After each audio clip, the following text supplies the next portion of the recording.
Hi kids. I am a not common line वाली दीदी again. मैं आ गई हूँ फिर से तुम्हें बोर करने तो नहीं आई हूँ। ऑफ कोर्स मैं तुम्हें पढ़ाने आई हूँ।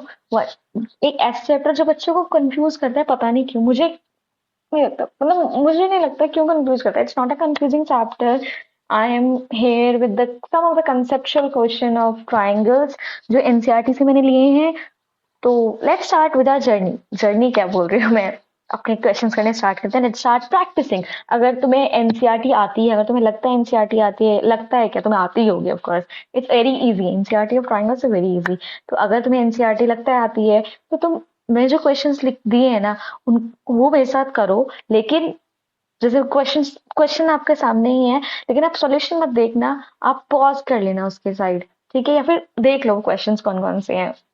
आई विल रिकमेंड दैट कि तुम ऐसे साथ साथ प्रैक्टिस कर लो, या एक तरह सरप्राइज टेस्ट भी हो जाएगा तुम्हारा, है ना? अच्छा आइडिया है, वेरी गुड। आगे let's start with the questions. तो हमारा पहला क्वेश्चन क्या है कि हमें क्या गिवन है, A C is equal to A E और A B is equal to A D. क्या गिवन है हमें? A C is equal to A B is equal to A D. और शो, और हमें ये दो एंगल इक्वल गिवन है। कौन से वाले? ये वाला एंगल और ये वाला एंगल। और हमें शो क्या करना है? B C is equal to D E, ठीक है? तो पहली बात, कोई भी ट्रायंगल कॉन्ग्रुएंट प्रूव करने के लिए मुझे वो दो, मतलब ट्रायंगल को भी साइड के इक्वल प्रूव करने के लिए ट्रायंगल्स में मेरे को दो ट्रायंगल्स लेने पड़ते हैं जो वो उस साइड्स को रिजेंबल करेंगे। मतलब डीई और बीसी, मतलब मेरे को ये दो ट्रायंगल लेने पड़ेंगे, ठीक है? तो मेरे पास इन दो ट्रायंगल में एक चीज तो इक्वल है कि एक ये दो, ये साइड और ये साइड हमें इक्वल गिवन है, ठीक है? तो अगर मैं एक एंगल उनके बीच में ले आऊं तो क्या पता मेरा काम हो जाए। एक साइड और लेंगे, साइड तो मैं ला नहीं सकती कि मैं वो इक्वली प्रूव करनी है। तो क्या पता मैं कोई भी, जैसे एंगल, साइड एंगल से, साइड एंगल साइड से, साइड साइड साइड से, या आरएचएस से, या एएसएस से, कोई भी पांच कॉन्ग्रुएंसी रूल्स में से अगर मैं कोई भी एक को लगा दूं, आरएचएस इसमें लग नहीं सकता, साइड साइड साइड लग नहीं सकता। एंगल साइड एंगल लग सकते हैं, या साइड एंगल साइड लग सकता है। तो मेरे पास दो साइड पहले से इक्वल है, तो क्यों ना मैं कोई ऐसा एंगल ढूंढूं जो इनमें कॉमन हो। तो मैंने देखा कि एडीसी नहीं आ रहा दोनों एंगल में। अगर और अगर ये एडीसी इंक्लूड हो जाए ना, तो दोनों एंगल इक्वल बन जाएंगे, क्योंकि हमें इक्वल गिवन है। मैंने देखा B A D is equal to E A C given, तो मैंने क्या करा, दोनों side D A C add कर दिया। तो मेरे पास क्या आ गया, B A C is equal to angle D A E, ठीक है? तो अब मैं ट्राइंगल में देखा, बी ए सी और डी ए ई ट्राइंगल में, तो बस ये एंगल इक्वल है, ये दो चीज गिवन थी, तो मेरे पास ये दोनों साइड, दोनों ट्राइंगल इक्वल हो गए। और ये क्या हुआ? ये तो मतलब मेरे पास ये वाला ट्राइंगल इज कॉन्ग्रुएंट टू ये वाला ट्राइंगल। तो अब बाय सीपीसीटी से, मतलब congruent part of congruent triangle BC is equal to DE हो गया, है ना? Congruent part of congruent is one of the like useful rule कह सकते हैं। लाइक कुछ भी कर दो, लाइक दो कोई भी ट्राइंगल को कॉन्ग्रुएंट प्रूव करके कोई भी चीज इक्वल लिख दो उनकी बाय सीपीसीटी, बस। सीपीसीटी वही होता है कि कोई दो ट्राइंगल अगर हमारे पास कॉन्ग्रुएंट है ना, तो उनके सारे एंगल, सारी साइड कॉन्ग्रुएंट होगी, मतलब इक्वल हो, कॉन्ग्रुएंट होगी, इक्वल होगी, ठीक है? तो next question is given, sorry, next question given to us is ABC is a right angle triangle. तो मतलब ये वाला साइड हमें राइट एंगल गिवन है। AB इज द हाइपोटेन्यूज, जो हमें पता है। AB, M is the mid point of hypotenuse, और CM को हमने प्रोड्यूस किया है D तक, such that CM is equal to MD। मतलब ये चीजें हमें गिवन है, और हमें क्या प्रूव करना है? पहले हमें ये छोटे वाले दो ट्राइंगल को कॉन्ग्रुएंट प्रूव करना है, फिर हमें एंगल बी को राइट एंगल प्रूव करना है, तभी तो डीबीसी, मतलब ये तो है एंगल बी को हमें राइट एंगल प्रूव करना है। नेक्स्ट क्या है, ये जो दो बड़े वाले ट्राइंगल है एबीसी और डीबीसी, इनको हमें कॉन्ग्रुएंट प्रूव करना है। और फिर CM is equal to half of, देखो दोनों एम में पता है दोनों साइड का हाफ है, मिड पॉइंट है। तो अगर मैं सीएम को, अगर मैं, सॉरी, सी डी को अगर मैं ए बी के इक्वल प्रूव कर दूंगी, तो मेरे पास अपने आप C M is equal to half of A B आ जाएगा कि नहीं आ जाएगा? आ जाएगा, है ना? तो अगर मैं देखती हूँ कि जैसे ये क्वेश्चन है, सबसे पहले मैं देखो, मैंने ये दो एंगल लिए वर्टिकली अपोजिट, ये साइड ली और ये वाली साइड ली, तो क्या हो गया, साइड एंगल साइड से क्या हो गया, मेरे दो छोटे वाले ट्राइंगल कॉन्ग्रुएंट हो गए। तो मैंने क्या देखा कि डीबी इज इक्वल टू ए सी मैंने कर दी, डीबी इज इक्वल टू ए सी मैंने सीपीसीटी से कर दिया, और ये वाला एंगल इज इक्वल टू ये वाला एंगल कर दिया मैंने सीपीसीटी से। इस एंगल को करने से मेरा क्या हुआ, ये एंगल से, मतलब ये दो ट्राइंगल को कॉन्ग्रुएंट करना मेरे लिए इजी हो गया, समझे? कैसे हुआ? इनको कॉन्ग्रुएंट करना मेरे को इजी हो गया। मतलब ये साइड में भी कॉमन है, ये दो मैंने सीपीसीटी से कर ली रही है, और ये दो एंगल मैंने सीपीसीटी से कर लिए, तो बस angle side side side angle, angle side ASS पे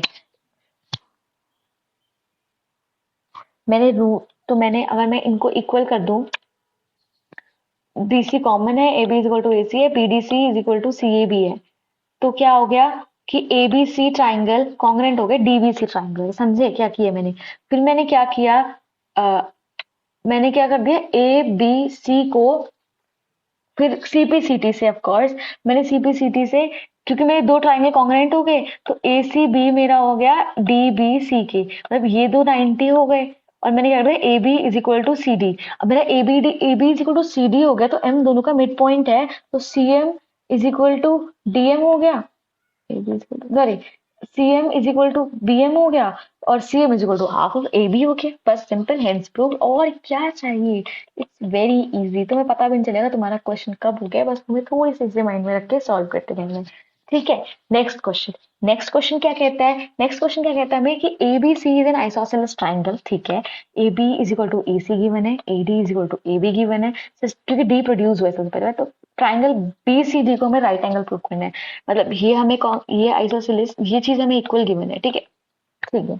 तो अगर मैंने देखा, ठीक, ये अब मैं देखती, मतलब मैं तुम्हें अभी इसका फंडा बताती हूँ कैसे करा मैंने। ये दो आइसोसेलेस, तो ये वाला एंगल इज इक्वल टू ये वाला एंगल होगा, और ये वाला एंगल इज इक्वल टू ये वाला एंगल होगा। दोनों को सबको ऐड करके आंसर निकाल लो, और क्या चाहिए, सब इजी से इजी पीजी। ठीक है, नेक्स्ट, मतलब सॉरी, इसका सॉल्यूशन देखते हैं। हमने ABC ट्राइंगल में देखा कि AB is equal to AC है, तो बस ये वाला एंगल इज इक्वल टू ये वाला एंगल हो जाएगा। समझे? ठीक है, और AB is equal to AD है, और A, तो ABC sorry, AC is equal to AD है, यहाँ पे लिखा है AB is equal to AC, सब ठीक है। और फिर मैं ये वाला एंगल इज इक्वल टू ये वाला एंगल हो गया। ठीक है, तो अगर मैं इसको x और y मान लूं, तो ऐड करके 180 करके x plus y is equal to 90 आएगा। ठीक है, यही करा है इसमें, और क्या करा है इसमें? मैंने बस 1 2 नहीं माना है। मैंने क्या करा, ACD, ठीक है, मैंने ACD is equal to ADC आ गया मेरा। अब मैंने ना क्या करा, दोनों साइड को प्लस कर दिया, ABC प्लस ADC, और ACD is equal to ACB। मैंने उनको ऑपोजिटली क्यों प्लस किया, क्योंकि ACB और ACD मेरे पास एक ही एंगल बना रहा है जो हमें चाहिए, BCD। तो मैंने इसीलिए BCD बनाने के लिए ACB is equal to ACB plus ACD किया है, ना कि साथ साथ। थोड़ा सा इंटरचेंज कर सकते हैं, तो चिल कर। तो बस ABC, तो अब मैंने क्या किया, BCD ट्राइंगल में ABC plus ADC plus DCP equal to 180 कर दिया क्या, angle sum property in a triangle. ठीक है, तो DCB plus DCB is equal to 180, क्योंकि ABC प्लस ADC ने भी DCB प्रूव किया फ्रॉम अबव। तो I say DCB is equal to 180, DCB is equal to 90, hence prove. क्या tough है इस क्वेश्चन में, ये बता दो। मतलब ऐसे रोते रहते हो तुम जैसे बच्चे कि भाई टफ है, कहीं टफ नहीं है। चिल करो, everything is fine guys, listen and keep yourself काम, और कुछ नहीं करना है इनमें। हमें क्या करना है कि कोई भी इक्विलेटरल, हमें एक इक्विलेटरल ट्राइंगल दिया है, और उसके तीनों साइड में 60 डिग्री प्रूव करनी है। थोड़ा सा कंफ्यूजिंग भी नहीं है, तो बहुत ही एक इक्विलेटरल ट्राइंगल है, तीन साइड इक्वल, की जो हमने अभी ऊपर लगाया ना, बस नीचे वही करना है। मैंने इनके साइड लिया 1 2 3, एंगल को नाम दे दिया। मेरा AB इक्वल टू AC है, तो एंगल 1 इक्वल टू एंगल 3 हो गया। AC इक्वल टू BC है, तो एंगल 2 इक्वल टू एंगल 1 हो गया। BC इक्वल टू AB है, एंगल 2 इक्वल टू एंगल 3 हो गया। कुछ दिक्कत हुई? बस मैंने क्या कहा, आइसोसेलेस ट्राइंगल में क्या मतलब, एक प्रॉपर्टी होती है, सॉरी, सेम साइड जो, क्या कहते हैं, सिमिलर साइड के सामने जो सिमिलर ट्राइंगल,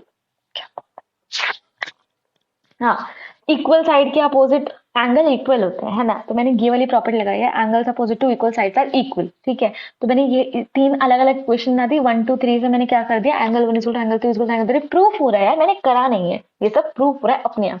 और उसको मैंने क्या माना है, x के इक्वल। तो अब angle 1 plus angle 2 plus angle 3 180 है। अब हमारे साथ वो अलग अलग है, लेकिन उनकी वैल्यू ऊपर सेम आई है, जो है x, तो मैंने लिख दिया सीधा 3x। 3x इज इक्वल 180, तो x की वैल्यू होगी 60। Hence prove all the angle in equilateral triangle is 60 degree. ठीक है, बस कुछ मुश्किल लगा, कुछ था मुश्किल इसमें, जो तुम, कई बच्चे रोते रहते हैं भाई मुश्किल है मुश्किल है मुश्किल है, कहीं मुश्किल नहीं गाइस, चिल आउट। ठीक है, तो और क्या कर सकते हैं, बस चिल करो, आराम से क्वेश्चंस करते रहो, और प्रैक्टिस करते रहो। मेनली रेफरेंस बुक्स की जितनी प्रैक्टिस करते हो उतनी ज्यादा करो। अभी 9 10 में बस टाइम है, अपना बेस स्ट्रॉन्ग करो। जितना बेस स्ट्रॉन्ग होगा, उतना ही वो हेल्प करेगा तुम्हें आगे बढ़ने में। सारे एग्जाम्स में, जैसे कोई भी आप गवर्नमेंट एग्जाम ले लो, या कोई भी ऐसे एग्जाम्स लोगे ना, तुम्हें बेसिक क्वेश्चंस पूछते ही पूछते हैं, तो पढ़ते रहो। And you all can do this guys, it's not tough. समझे क्या? इतना टफ नहीं है। Bye bye.